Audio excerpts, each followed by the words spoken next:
ang pundasyon sa tanang milagro magsugod sa pagtuo. All miracles begins in your faith.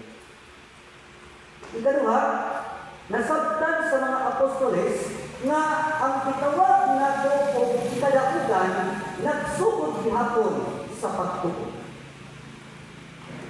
Ikatulo, nasabtan sa mga apostoles nga ang pagpangalagad magsugod sa pagtuo.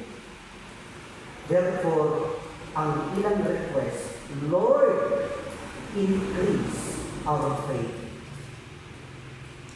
So kung atong tanawon sa makadaghan mga kaigsunan, ang ilang request sa Ginoo nag-remind sa matag tumutuon o nato nga mga bagong gitawag ng modernong Kristohanon nagtudlo nato limong punto mga igsuon. Una, ang buot pasabot sa gitawag ng Lord increase our faith, kini nag-remind ka natong mga kaigsunan na kung atong tanawon sa makadaghan, Jesus reminded them that faith is not measured by how much we have, but by how we deeply trust and obey. To follow God, even when the path is uncertain. Simple ra ang pagtudlo ito na to.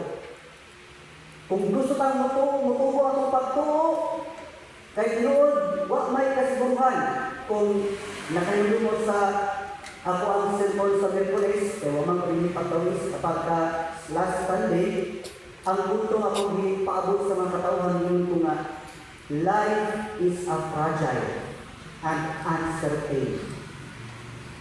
Ang kinabuhi, bilidon, dali ka siyang mabuak, o buhay kasiguruhan kung paano ka mabuak. Mga dinay na ito, i-connect karon mga kaigsunan, nga atong pagtuo, kung di natin ni maatiman, kung di natin ni pagkabuon, posible nga mabuak. Posible nga mabuak.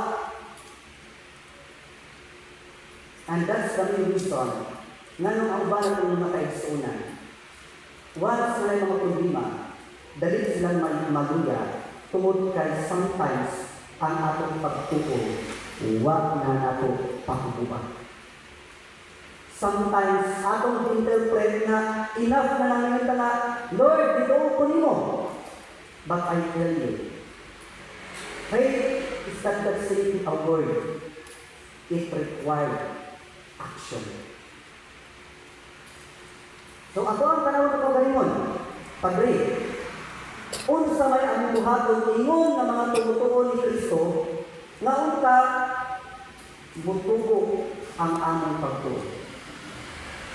Sama sa mga apostoles, may request sa Lord, increase our faith. Unsa man tayo proseso, aron ang atong pagtumutubo. Di ba ang Kristo, kung na may pagtuo sama sa kilakon sa liit sa mustasa, kaya nitong manduan ang kalit sa kumuro nga, mabaling ka gikan sa dagat o mutuo kini.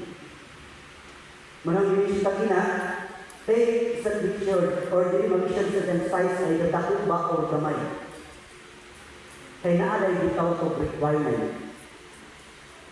O ang requirement kaya muna rin makikunan, ang ato ang lubag sa pagmutanan kung saan pagpatubo sa pagtuo ingon na tumutuo ni Kristo, ang first na process na kaisunan, simply, follow God faithfully.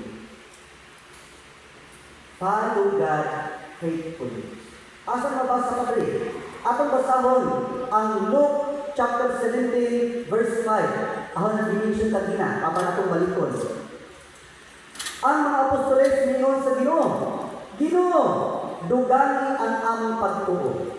Kini nagpasabot natin that every time na mingon ka sa Ginoo, Lord, increase our faith, nagpasabot na kinitaw ko naman igsunan that true faith begins with obedient following.